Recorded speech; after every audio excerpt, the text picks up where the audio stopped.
Hello students, अस्सलाम वालेकुम and welcome back to my channel. मैं हूं इंजीनियर उस्मान खान और आज का जो हमारा टॉपिक है वो है क्लास 9 की केमिस्ट्री का चैप्टर नंबर 9 का एक्सरसाइज का पहला पार्ट। और वो पहला पार्ट क्या है? वो है एमसीक्यूज। तो अब हम एमसीक्यूज को सॉल्व करते हैं और एमसीक्यूज सॉल्व करने का तरीका एक ही है। मैं आपको हर एमसीक्यूज के लेक्चर में यही बताता हूँ बात कि आपने अगर लेक्चर्स लिए होंगे बिल्कुल ईमानदारी के साथ, टॉपिक समझे हुए होंगे, तो एमसीक्यू सॉल्व करना आपके लिए कोई मसले की बात नहीं रही होगी। मैंने लेक्चर सारे दे दिए हैं, आपने वो सुननी है तो अच्छी बात है, नहीं सुनी है तो एक बार पहले वो सुन लें, फिर एमसीक्यू सॉल्व करने आइएगा तो फिर आप खुद ही सॉल्व कर सकते हैं इसको। बहरहाल जिन्होंने लेक्चर सुन लिए हैं तो मैं थोड़ा थोड़ा कॉन्सेप्ट यहाँ पर रिवाइज कराऊंगा आपको और आपको यहाँ पर एमसीक्यूज सॉल्व भी करवाऊंगा। तो हम स्टार्ट करते हैं पहले एमसीक्यू से। वो कहते हैं हमसे तो विच halogen will have the least reactivity with alkaline earth metals. अब हेलोजन्स कौन से होते हैं? ग्रुप 17 के मेंबर्स। अल्कलाइन अर्थ मेटल्स कौन से होते हैं? ग्रुप 2 के मेंबर्स। अब कौन से हेलोजन्स ऐसे हैं जो कि ग्रुप 2 के मेंबर से रिएक्ट करते वक्त उनकी रिएक्टिविटी कम होगी, लीस्ट रिएक्टिव होंगे वो? तो हम ऑप्शंस हैं क्लोरीन, फ्लोरीन, ब्रोमीन, आयोडीन। तो जी बिल्कुल सिंपल है। हमने पढ़ा था कि जो हेलोजन्स होते हैं जब हम डाउन द ग्रुप आते हैं, तो डाउन द ग्रुप आते हैं तो हमारी रिएक्टिविटी जो है वो डिक्रीज करती है हेलोजन्स के केस में। तो यहाँ पर हमारा जो डाउन द ग्रुप है, ऊपर फ्लोरीन है, फिर क्लोरीन है, फिर ब्रोमीन है और फिर आयोडाइन है। तो हम आयोडाइन, हम यहाँ पर हम ऑप्शन लगा देते हैं, तो हमारे पास ऑप्शन 20 का करेक्ट आंसर बनता है। Which compound do you expect to be coloured? कौन सा कंपाउंड ऐसे होगा इन चारों में से जो कि कलर्ड होगा? तो ऑप्शंस देखो, आप कंपाउंड दिए हुए हैं हमें, ये KCL, barium chloride, aluminium chloride और निकल क्लोराइड। आप गौर करो कि जो यहाँ पर हमारे पास मेटल्स हैं वो मेटल्स कौन कौन से ग्रुप के हैं। हम देखते हैं कि जो के है ना, ये ग्रुप 1 का मेंबर है। ये जो एल्यूमिनियम है ना, ये ग्रुप 13 का, यस आई थिंक ग्रुप 13 का मेंबर है। और बेरियम है वो ग्रुप 2 का मेंबर है। और जो निकल है ना, वो ट्रांजिशन एलिमेंट्स के अंदर आता है। हमने जब पढ़े थे ट्रांजिशन एलिमेंट्स तो हमने वहां पर एक चीज के बारे में हम पढ़ के आए थे कि ट्रांजिशन एलिमेंट्स जब किसी के साथ कंपाउंड बनाते हैं तो फिर वो कलर्ड कंपाउंड बनाते हैं। चूंकि इन सब में से निकल ही है जो कि ट्रांजिशन एलिमेंट्स का पार्ट है, तो निकल का जो कंपाउंड होगा वो कलर्ड होगा। अब हम चलते हैं एमसीक्यू नंबर 3 पर। In which element there exist the strongest forces of attraction between atoms? इन चारों में से कौन से एलिमेंट की स्ट्रॉन्गेस्ट फोर्सेस ऑफ अट्रैक्शन है बिटवीन द एटम्स? यानी कि एटम्स एटम्स आपस में जुड़े होंगे ना एलिमेंट के अंदर, तो एटम्स के दरमियान में स्ट्रॉन्गेस्ट फोर्सेस ऑफ अट्रैक्शन किन के दरमियान में है इन चारों में से? तो ये सारे के सारे ना ग्रुप 2 के मेंबर्स दिए हुए हैं। कौन से ग्रुप के दिए हुए हैं? ग्रुप 2 के। तो ग्रुप 2 में जो टॉप पर होगा ना, जो टॉप पर होगा ग्रुप 2 में, वो ही ज्यादा स्ट्रॉन्गेस्ट होगा। क्योंकि हमें पता है कि हम ऊपर से लेकर नीचे आएंगे ना, तो एटम के हमारे साइज बड़े होते जाएंगे। जैसे ही साइज बड़े होते जाएंगे एटम के, तो उसके जो एटम टू एटम इंटरेक्शन है ना, वो वीक से वीक होती जाएगी। तो अब ऊपर टॉप कौन सा है इनमें से? अब हम चलते हैं पीरियोडिक टेबल की तरफ। तो ग्रुप 2 में ना बेरिलियम तो हमें ऑप्शन में दिया हुआ ही नहीं है, मैग्नीशियम दिया हुआ है, कैल्शियम दिया है, स्ट्रोंटियम दिया हुआ है और बेरियम दिया हुआ है। तो मैग्नीशियम ऊपर है ग्रुप में, तो मैग्नीशियम हमारा इसका करेक्ट आंसर बन जाएगा। तो क्वेश्चन नंबर 3 का जो हमारे पास आंसर है वो है ए, मैग्नीशियम। चलते हैं अगले एमसीक्यू पे। Elements of which group are all coloured? कौन से ग्रुप के एलिमेंट्स हैं जो कि कलर्ड होंगे? तो ये तो एजाज हासिल है ट्रांजिशन एलिमेंट्स को। तो जो सेकंड ग्रुप है वो ट्रांजिशन में शामिल नहीं होता, फोर्थ ग्रुप होता है, फिफ्थ भी होता है, सिक्स भी होता है। हमें देखना पड़ेगा कि इन तीनों में से, जो कि तीनों ट्रांजिशन एलिमेंट्स का ही पार्ट हैं, तो इनमें से कौन से ऐसा ग्रुप है जिसके सारे के सारे एलिमेंट्स ही कलर्ड हैं? तो हमारे पास ये जो ग्रुप है ना, ये वाला क्रोमियम वाला, क्रोमियम मोलिब्डेनम टंगस्टन वाला जो ग्रुप है, इसके जितने भी मेंबर्स हैं ना, सारे के सारे कलर्ड हैं। तो ये ग्रुप नंबर कौन सा ग्रुप नंबर बनता है? ये हमारा 6। तो हम लगा देंगे हमारे पास करेक्ट आंसर जो है, कौन से ग्रुप के एलिमेंट सारे कलर्ड होते हैं, तो वो है 6th ग्रुप का एलिमेंट। तो 6 ग्रुप हमारा करेक्ट आंसर बनता है। चलते हैं 5वें पर। विच halogen acid is unstable at room temperature? हमने जब हेलोजन्स वाला टॉपिक पढ़ा था ना, तो वहां पर ये बात की थी कि अगर हम डाउन द ग्रुप आएंगे तो हेलोजन एसिड की जो रिएक्टिविटी है ना, यानी कि हेलोजन एसिड्स के दरमियान में जो बॉन्ड है वो वीक से वीक होते जाएंगे। अच्छा, इसका सबूत क्या है? सबूत मैं भी आपको देता हूँ यहाँ पर इसका। अगर हम आए अपने इस लेक्चर पे, यहाँ पर वो कहता है कि यहाँ पर जब हम बात करेंगे इन एसिड्स की जो कि हाइड्रोजन हाइलाइड्स हैं, वो उनकी थर्मल स्टेबिलिटी डिक्रीज करिए down the group.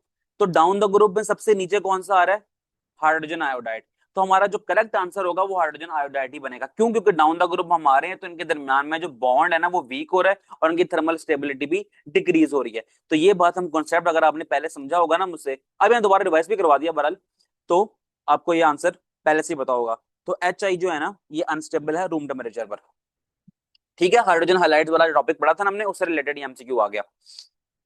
Which oxide is the most basic oxide? तो सोडियम ऑक्साइड, एक जनरल ही हमारे पास एक बात है कि सोडियम ऑक्साइड ना सबसे ज्यादा बेसिक होगा इन सारे में से। तो इसको हम ज्यादा डीप कॉन्सेप्ट तो इसका है ही नहीं, और तो हमने इसको बस यहां तक रखना है। इसको सोडियम ऑक्साइड हमारे पास इसका बेस्ट आंसर बनता है। Which group elements are the most reactive elements? कौन से ग्रुप के एलिमेंट्स हैं वो जो कि ज्यादा रिएक्टिव होंगे? तो ये तो हमने पढ़ी थी जब ग्रुप वन की प्रॉपर्टीज, तो वहां पर पढ़ा था हमने, चूंकि ग्रुप वन के जो एलिमेंट्स होते हैं उनके आउटर मोस्ट शेल में एक इलेक्ट्रॉन होता है तो वो इजिली रिमूव हो जाता है। तो जितना जल्दी इलेक्ट्रॉन रिमूव हो रहा है उतनी ही रिएक्टिविटी ज्यादा हो रही है। तो हम कह देंगे कि जो फर्स्ट ग्रुप के एलिमेंट्स है ना उनकी रिएक्टिविटी ज्यादा होती है, तो वो मोस्ट रिएक्टिव हो इनमें से। चलते हैं आठवें पे। The following solution of a halogen and the sodium halides are mixed together. ठीक हो गया। Which solution will turn dark because of a reaction? अच्छा, यहां पर ना बात हो रही है डिस्प्लेसमेंट रिएक्शन की। अब डिस्प्लेसमेंट रिएक्शन हमने कहां पर पढ़े थे? हमने पढ़े थे यही उसी हैलोजेंस, नहीं हैलोजेंस नहीं, आई थिंक हाँ हैलोजेंस वाले ही टॉपिक के अंदर, बल्कि ये आ गया डिस्प्लेसमेंट रिएक्शन हमने यहां पर पढ़े थे। हमने कहा था कि जो ग्रुप में ऊपर होगा ना वो अगले वाले ग्रुप के कंपाउंड्स में से उन एलिमेंट्स को निकाल देगा और उनकी जगह खुद ले लेगा। एग्जाम्पल में समझा था कि क्लोरीन जब NaBr से रिएक्ट होगा ना तो Br जो है ना वो ग्रुप में नीचे है। जब वो ग्रुप में नीचे है तो Br की छुट्टी करा देगा वो, और क्लोरीन खुद इसके आगे बैठ जाएगा तो NaCl बना देगा ये। इसलिए फिर हम इस ऑप्शन में देखते हैं कि डिस्प्लेसमेंट रिएक्शन कहां पर होगा। डिस्प्लेसमेंट रिएक्शन इसमें हो रहा है, अगर आप देखें ना ऑप्शन नंबर डी, तो यहां देखो क्लोरीन है और NaI है, यानी कि इसका मतलब है कि क्लोरीन ग्रुप में ऊपर है और आई आयोडाइड जो है ना वो आयोडीन जो है ना वो ग्रुप में नीचे है। अब जब वो ग्रुप में नीचे है इसका मतलब है कि ये जो Cl है ना वो आयोडीन की जगह ले लेगा आराम से। तो अगर वो कॉन्सेप्ट क्लियर हो गया तो ये आपका एमसीक्यू इजिली सॉल्व हो जाएगा।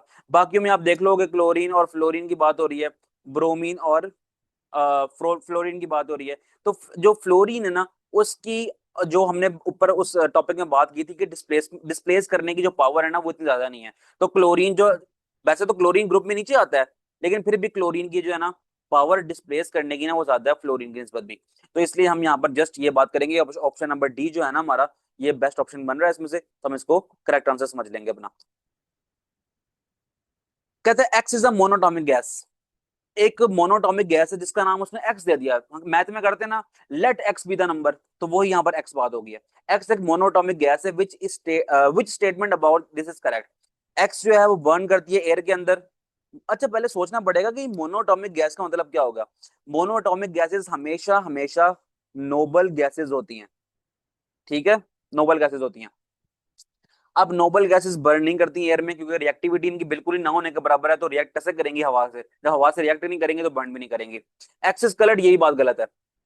एक्सिस अनरिएक्टिव, मोनोटॉमिक गैस जो कि नोबल गैसेस हैं वो अनरिएक्टिव होती हैं। क्यों? क्योंकि इनका outermost shell completely filled होता है। अगली ऑप्शन देखने की जरूरत नहीं है।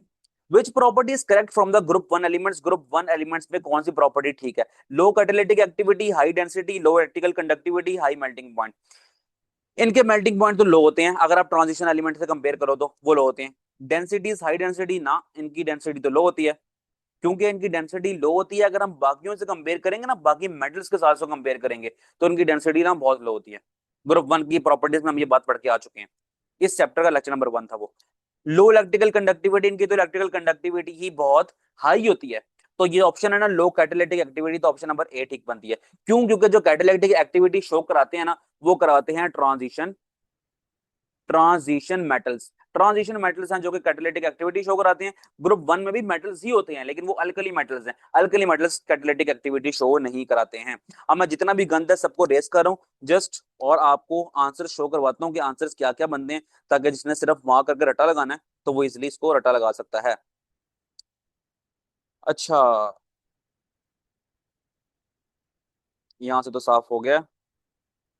इसको भी करते हैं, इसको भी करते हैं, इसको भी करते हैं।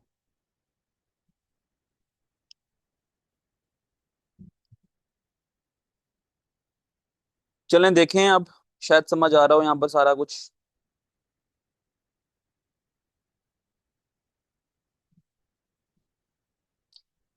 पहले का ऑप्शन है बी, दूसरे का है डी, तीसरे का है ए, चौथे का है बी, पांचवें का भी है बी, छठे का है ए, सातवें का है बी, आठवें का है डी, नौवें का है सी और 10वें का है ए। इसके साथ साथ ही हमारा जो एमसीक्यू वाला लेक्चर है वो करते हैं अब हम इसको खत्म, और मिलते हैं आपसे नेक्स्ट वीडियो में, और वो नेक्स्ट वीडियो होगी एक्सरसाइज के शॉर्ट क्वेश्चंस। तो अगर वीडियो पसंद आई है तो आपने इसको करना है लाइक और चैनल को कर देना है सब्सक्राइब। लेक्चर्स ले लो इस चैप्टर के, तो एमसीक्यू सॉल्व करना भी कोई मसले की बात नहीं रहेगी। बाकी फिर मिलते हैं आपसे नेक्स्ट वीडियो में, अपना ख्याल रखें, अल्लाह हाफिज।